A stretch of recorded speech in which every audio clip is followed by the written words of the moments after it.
تخيل معايا كده اللحظة لو قلتلك إن في خزنة افتراضية موجودة على الإنترنت. الخزنة دي فيها فلوس كتيرة جدا وتعتبر بتاعتك وحقك. بس أنت للأسف في كل مرة بتشتري حاجة أونلاين بتسيب الفلوس دي وتمشي وتضيعها عليك. تفتكر إيه هي الخزنة دي وإزاي تقدر تفتحها وتاخد اللي فيها؟ خليك معايا لحد آخر الفيديو عشان السؤال ده هجاوبك عليه وتعرف السر اللي بيوفر عليك آلاف الجنيهات لناس تانية وانت لسه ما تعرفوش. أهلا بيكم يا شباب في فيديو جديد النهاردة. هنتكلم عن حاجة بقت جزء أساسي في روتين يومنا، تطبيقات الموبايل. التكنولوجيا تطبيقات الموبايل في السنين الأخيرة ما بقتش مجرد رفاهية أو منظر، دي بقت هي الدركسيون اللي سايق حياتنا. تطبيقات بتنظم صحتك، تطبيقات بتدير فلوسك في البنك، تطبيقات بتعلمك لغات. الفكرة كلها إن التطبيقات دي وظيفتها الأساسية حاجة واحدة بس، إنها تشتري لك وقتك وتوفر عليك مجهودك وفلوسك وراحتك. وسط بحر التطبيقات دي هنتكلم النهاردة عن تطبيق من التطبيقات اللي يعتبر كنز للناس اللي بتعشق الشراء أونلاين، أو حتى اللي بيشتروا كل فين وفين، وهو تطبيق الكوبون. كوبونات خصم وأكواد. التطبيق ده باختصار شديد هو المساعد الشخصي الذكي بتاعك وانت بتعمل شوبينج. وظيفته انه يجمع لك اكواد الخصم والعروض لكل المتاجر العالمية والمحلية المشهورة زي امازون، نون، شي ان وغيرها كتير، ويحطها كلها في مكان واحد عشان ما تدورش كتير وتتعب نفسك. طيب، ازاي نستخدم التطبيق ده صح عشان نطلع منه بأكبر فايدة؟ الموضوع بسيط جدا.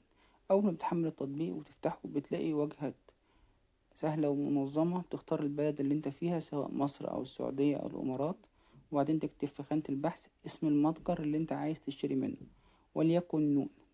هيظهر لك لستة بكوبونات خصم مختلفة، كل كوبون مكتوب جنبه هو بيديك كام أو الخصم على أي من أنواع المنتجات.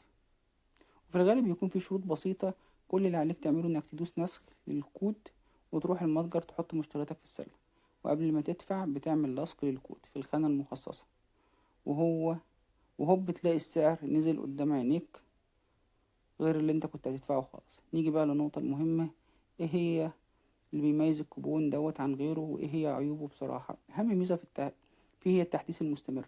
التطبيق بيحاول دايما يجدد لك الاكواد عشان ما تكونش منتهية الصلاحية، وكمان بيغطي عدد كبير جدا من المتاجر، والأجمل إنه بيدعم دول كتيرة عربية، فلو أنت مسافر أو مقيم برا هينفعك. كمان التطبيق خفيف على موبايلك، مش بيستهلك مساحة كبيرة، وفي ميزة حلوة قوي وهي الإشعارات اللي بتبلغك بأول عروض في مواسم البلاك فرايداي ورمضان.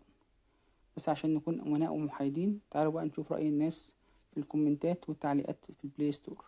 أغلب المستخدمين مدين تطبيق تقييم عالي وبيشكروا في توفيره للفلوس وسهولة استخدامه، لكن في بعض التعليقات السلبية اللي لازم تاخد بالك منها. الشكوى المتكررة هي إن أحيانا بعض الأكواد بتكون منتهية الصلاحية أو مش شغالة على منتجات معينة، وده غالبا بيكون بسبب سياسة المتجر نفسه مش التطبيق.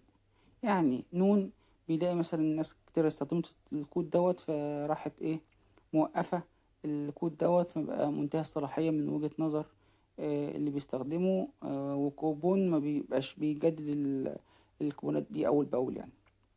وطبعا الموضوع ده بيعمل إحباط للمستخدم، وفي ناس اشتكت من وجود إعلانات جوه التطبيق ممكن تكون مزعجة شوية لبعض الناس، لكن ده متوقع في تطبيق مجاني بيقدم خدمة زي دي.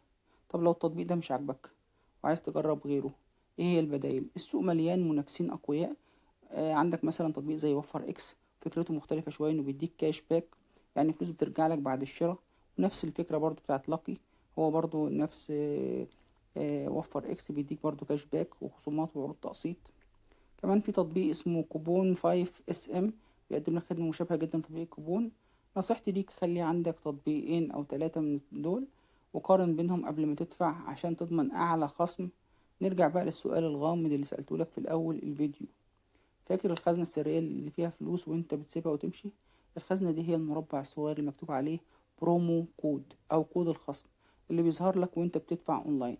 المربع ده لو سبته فاضي انت حرفيا بتسيب فلوسك للمتجر وبتمشي، لكن لو استخدمت تطبيق زي الكوبون ومليت المربع ده، انت فتحت الخزنة واخدت حقك.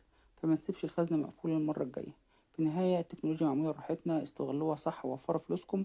لو عجبك الفيديو ما تنساش تعمل لايك وتشترك في القناة وتكتب لي في الكومنتات ايه اكتر تطبيق وفر معاك فلوس قبل كده. اشوفكم الفيديو الجاي. سلام يا شباب.